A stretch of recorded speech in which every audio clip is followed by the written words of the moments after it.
Welcome back to చెఫ్విరించి. ఈరోజు మనం జంతికల తయారీ విధానం తెలుసుకుందామండి. ఇవి మనకి 1 మంత్ వరకు నిల్వ ఉంటాయండి. నూనె వాసన రాకుండా చాలా ఫ్రెష్‌గా ఉంటాయి ఇలా గనక చేసుకుంటే. ముందుగా వీటికి కావాల్సిన ఇంగ్రీడియెంట్స్ బియ్యం పిండి, అలాగే నువ్వులు, పుట్నాలు, అలాగే వామ్, ఉప్పు, కారం, డీప్ ఫ్రైకి సరిపడగా ఆయిల్. ముందుగా స్టవ్ అంటించుకుని మనం ఒక కడాయి పెట్టుకుని అందులో పుట్నాల పప్పు ఉంటుంది కదా, వేపుడు శనగపప్పు అంటాము. దాన్ని కొంచెం ఫ్రై చేయాలండి, మరీ ఎక్కువ కాదు. జస్ట్ ఒక 2 to 3 minutes ఫ్రై చేసిందని మిక్సీలో వేసుకుని మనం గ్రైండ్ చేసుకుందాం. ఈ జంతికలు అయితే పిల్లలకి పెద్దలకి అందరికీ బాగా నచ్చుతాయండి. స్నాక్ లాగా అలా మనకి మిక్సీలో వేసుకుని దీన్ని మెత్తగా గ్రైండ్ చేసుకుందాం పొడి కింద.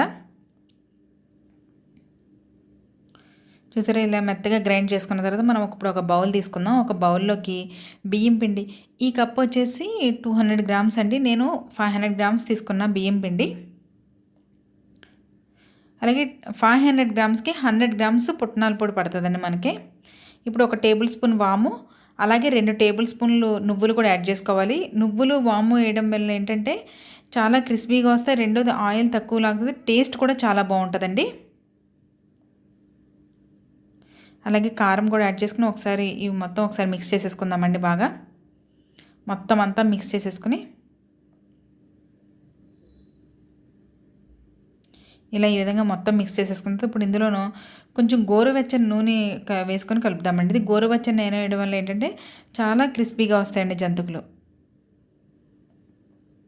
నూనె కూడా లాకుండా, నూనె కూడా ఎక్కువ పీల్చదండి ఇలా వేయడం వల్ల.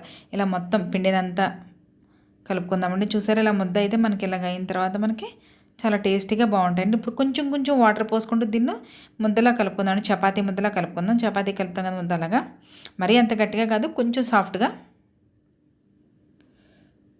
చూసారా, ఇలా కొంచెంగా ఇలా మొత్తం పిండినంతా క్రష్ చేస్తూ చేయాలండి. అప్పుడే మనకు ఉండలు లేకుండా బాగా ఇదవుతుంది. ఇలా ఈ విధంగా చేసుకున్న తర్వాత మనం ఇలా చేసిన చూసారా, మనకి పిండి ఎంత సాఫ్ట్గా వచ్చిందో మనకి.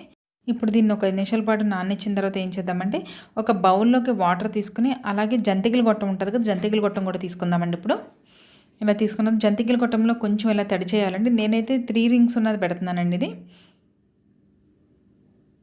ఇలా జంతికల గొట్టం తడి చేసిన తర్వాత ఈ గొట్టానికి సరిపడేంత పిండి అందులో పెట్టుకుని ఆయిల్ బాగా హీట్ అయిన తర్వాత మనం జంతికల్లాగా ఆయిల్లో కొంచెం రౌండ్గా ప్రెస్ చేసేసుకుందామండి. ఇది అలాగే సోడా కూడా ఇందులో వేయలేదండి. ఇవి చాలా క్రిస్పీగా వస్తాయి, అస్సలు నూనె అయితే లాగదు. ఇలా జంతికలు గొట్టానికి సరిపడగా పిండి పెట్టుకున్న తర్వాత మనం ఈ గొట్టాన్ని క్లోజ్ చేసేసుకుని మనం జంతికల్లాగా నూనె కాగిన తర్వాత అందులోకి ఇలా చిన్నగా మనం జంతికల కింద మనం వేసేసుకుందామండి. ఇవి మీకు ఎంత సైజు కావాలంటే అంత సైజు చేసుకోవచ్చు.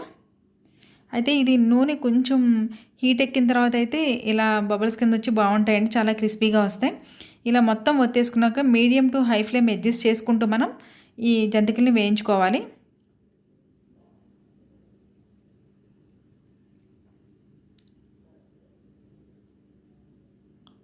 ఇలా జంతికలు వేసిన వెంటనే మాత్రం అస్సలు డిస్టర్బ్ చేయకూడదండి, లేదంటే దేనికది ముక్కల కింద విరిగిపోతూ ఉంటాయి. ఒక 3 నుంచి 4 నిమిషాల తర్వాత వీటిని మనం ఇలా టర్న్ చేసుకోవాలి.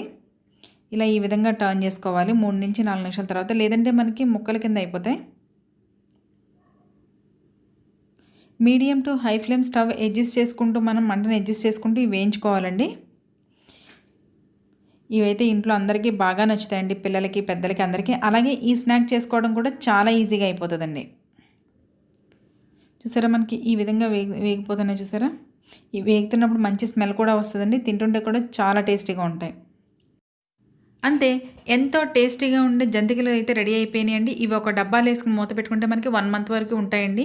ఈ రెసిపీ కనుక మీకు నచ్చినట్లయితే లైక్ చేయండి, షేర్ చేయండి. అలాగే మరిన్ని టేస్టీ అండ్ డిఫరెంట్ రెసిపీస్ కోసం మన ఛానల్ని సబ్స్క్రైబ్ చేసుకోండి. ఇలా మీరు జంతికలు తయారు చేసి నాకు కామెంట్ రూపంలో షేర్ చేయండి. టేస్టీ జంతికలు రెడీ అయిపోయినాయండి. మీరు కూడా ఒకసారి ఈ విధంగా తయారు చేయండి. And thanks for watching my videos.